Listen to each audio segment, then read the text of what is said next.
Guys, सबसे पहले आज हमारे पास में जो प्रॉब्लम है वो है vessels inequality for finite dimensional space. Finite dimensional space क्या है हमारे पास में?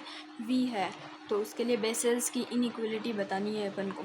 तो इसका स्टेटमेंट क्या होता है वो देख लेते हैं। सबसे पहले if alpha 1 alpha 2 alpha 3 alpha n, ये क्या है? एक सेट है, is a finite orthonormal set. ये फाइनाइट ऑर्थोनॉर्मल सेट है। अब अपन को पता है ऑर्थोनॉर्मल सेट के अंदर वो सारे वेक्टर आते हैं जो आपस में क्या हो?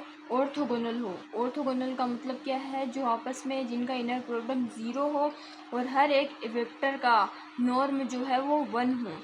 ठीक है, तो set is an inner product space. तो ये फाइनाइट ऑर्थोनॉर्मल सेट है। ये क्या है? एक in an inner product space V के अंदर ये क्या है? एक फाइनाइट ऑर्थोनॉर्मल सेट है। फिर अपन डिफाइन करते हैं कि बीटा कोई एक वेक्टर है वी का ही, वेक्टर स्पेस वी एफ का ही क्या है? बीटा एक वेक्टर है। तो अपन को प्रूव करना है ये इनइक्वालिटी, ये वाली, कि बीटा जो है अपन ने माना एलिमेंट वेक्टर, उसका अपन को अल्फ़ा आई, इसके अंदर से भी कोई सा भी एलिमेंट ले लेंगे अल्फ़ा आई, उसके साथ में इनर प्रोडक्ट लेंगे, फिर उसका मोड का स्क्वायर जो है वो लेस देन होना चाहिए नॉर्म ऑफ बीटा स्क्वायर के। नॉर्म ऑफ बीटा स्क्वायर से लेस देन होना चाहिए या इक्वल टू होना चाहिए। अब प्रूफ सबसे पहले अपन को क्या है? इसको u मान लेंगे। लेट u बराबर alpha 1 comma alpha 2 alpha n be a orthonormal set है वी एफ का। देन ऑर्थोनॉर्मल सेट है, इसके अंदर इसके कोई दो एलिमेंट है अल्फ़ा आई और अल्फ़ा जे। इनका इनर प्रोडक्ट जो होएगा वो 1 होएगा अगर आई और जे बराबर हो। अगर आई और जे बराबर नहीं हो, आई और जे बराबर नहीं हो तो क्या होता है? ज़ीरो होता है, ज़ीरो होता है। अब अपन क्या करते हैं? वी एफ के अंदर, इसके अंदर पहले बी माना था वेक्टर। अब क्या करेंगे? अपन को गामा वेक्टर स्पेस का एक वेक्टर है gamma, be a non zero vector है सच दैट गामा बराबर होता है बीटा माइनस समेशन आई बराबर 1 to n बीटा का अल्फ़ा आई के साथ में नॉर्मल इनर प्रोडक्ट, और उसको अल्फ़ा आई से गुणा करवा देते हैं, अपन मल्टीप्लाई करवा देते हैं। अब अपन को क्या करना है? गामा का गामा के साथ में ही इनर प्रोडक्ट लेना है। तो ये वाली वैल्यू ऐसे कैसे रख दो, और यहाँ पर कोमा गामा की वैल्यू फिर से आएगी तो यहाँ मिक्सअप नहीं हो, इसलिए जे बराबर 1 to n, और जहाँ अल्फ़ा आई है वहाँ अल्फ़ा जे लिख देंगे अपन।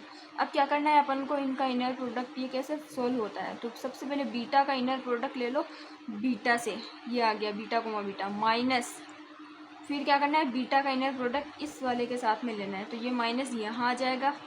ठीक है, और ये वाला जो है ना, ये जो है कॉमन आएगा बाहर, तो इसके ऊपर बार लग के कॉमन आ जाता है ये पूरा।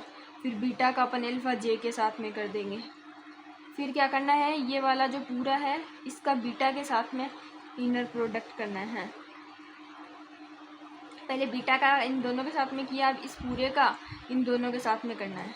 तो पहले अपन माइनस इस पूरे का इससे करेंगे, तो बीटा कोमा अल्फ़ा आई जो है कॉमन आ जाएगा इसके अंदर, और अल्फ़ा आई का बीटा के साथ में इनर प्रोडक्ट हो जाएगा। साथ में इनर प्रोडक्ट हो गया।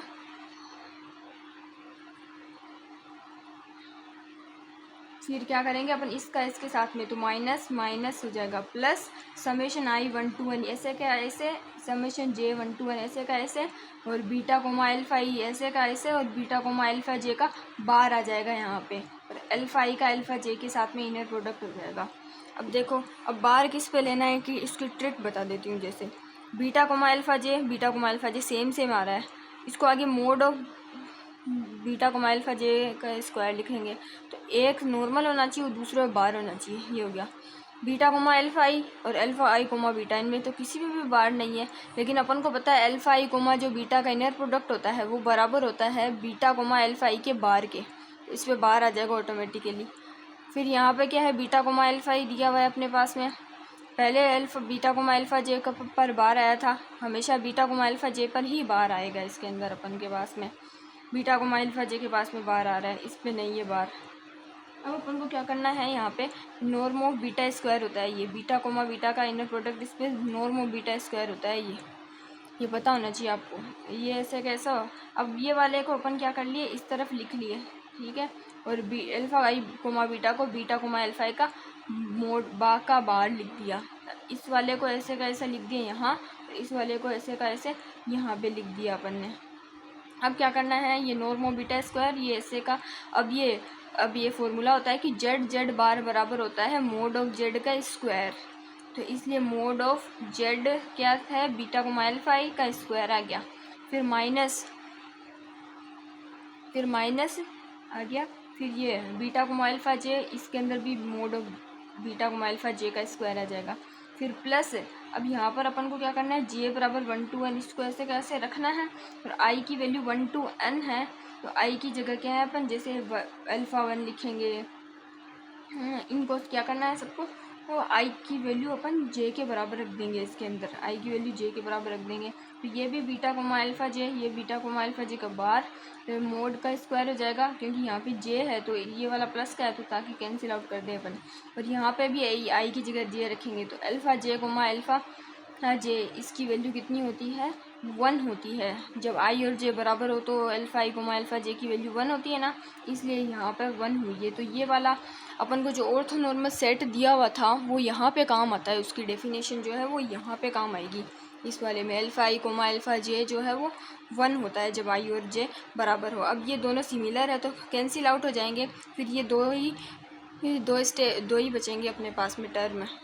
अब देखो गामा कोमा गामा बराबर आ रहा है beta norm of beta square minus summation i बराबर 1 to n beta comma alpha i के मोड का स्क्वायर आ गया। अब अपन को पता है कि गामा कोमा गामा कि कोई भी दो वेक्टर का इनर प्रोडक्ट स्पेस जो होता है तो 0 होता है या 1 होता है। मतलब 0 इनर प्रोडक्ट स्पेस जो होगा या 0 आएगा, 0 से बड़ा होएगा, तो इसको 0 से बड़ा लेके चलिए अपन। फिर यहाँ पे ये वाली वैल्यू यहाँ पुटअप कर देते हैं, इसको उस तरफ भेज देंगे। तो नॉर्म ऑफ बीटा का square greater than equal to आ गया ना इसके। तो यही अपन की बेसल की इनइक्वलिटी है for finite dimensional space V के लिए। और इक्वलिटी कब होएगी, जब ये दोनों बराबर कब होएंगे, जब गामा कोमा गामा की वैल्यू 0 हो, है ना, इनर प्रोडक्ट 0 हो। ये 0 होने का मतलब क्या हो गया, ये दोनों आपस में बराबर हो गए। ये दोनों आपस में बराबर होने का मतलब क्या होता है कि बीटा जो है वो अल्फा आई के लीनियर कॉम्बिनेशन के रूप में लिख सकते हैं। तो इस तरह से ये तो इतनी ही थ्योरम है, याद कर लेना।